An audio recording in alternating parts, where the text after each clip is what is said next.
Solo levelling में जब चाहे ने वन ऑन वन फाइट में हमारे भाई इग्रिस को हरा दिया, उसने जिन्वू से पूछा क्या ये ब्लैक नाइट तुम्हारा सबसे स्ट्रॉन्ग शेडो सोल्जर था। जिन्वू ने वॉर्न किया तुम चोट खा सकती हो, लेकिन चास जिद्दी थी, फाइट कंटिन्यू रखना चाहती थी। ठंडे लहजे में जिन्वू ने दोबारा पूछा मैं फिर से पूछता हूँ क्या तुम ठीक रहोगी। तभी बीरू की एंट्री होती है। उसकी प्रेजेंस ही काफी थी डर फैलाने के लिए। चाह थोड़ी नर्वस तो जरूर थी, लेकिन रेडी थी लड़ने के लिए। जिन्वू कामली बताता है शेडो सोल्जर्स जनरली अपने ओरिजिनल वर्जन से वीक होते हैं, पर बीरू एक एक्सेप्शन है, वो सिर्फ मारने के लिए बनाया। अगर उसने ऑल आउट गया तो वो तुम्हारा चांस बिल्कुल जीरो कर देगा। बीरू ने पूछा माय किंग इस लड़की का क्या करूं। जिन्वू ने जवाब दिया हराओ, लेकिन उसे चोट ना लगे। बीरू ओबे करता है, जिम के बीच जाके खड़ा हो जाता है। एक पावरफुल स्क्रीच के साथ पूरा जिम हिल जाता है, विंडोज टूट जाते हैं। चाह की आंखों में डर था, उसे रियलाइज होता है कि जिन्वू ने कैसे मॉन्स्टर से फाइट किया था। बीरू खड़ा होता है क्लोज निकाल के रेडी टू अटैक। तभी जिन्वू चीखता है वापस लो क्लोज को, अगर उसे चोट लगी तो तुम्हारी लाइफ मुश्किल बना दूंगा। Yes my king Biru reply करता है और उसका स्कैरी चेहरा पपी जैसे चेहरे में बदल जाता है। चाह समझती है कि ये उसका मौका है, वो अटैक करती है जब बीरू थोड़ा डिस्ट्रैक्टेड होता है, लेकिन बीरू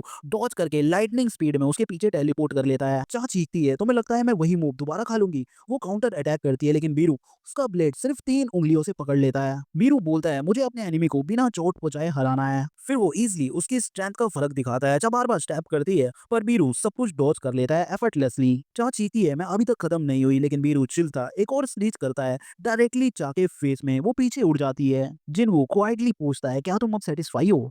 चाह दोबारा उठती है ब्लड में और बोलती है मैं अभी भी लड़ सकती हूँ।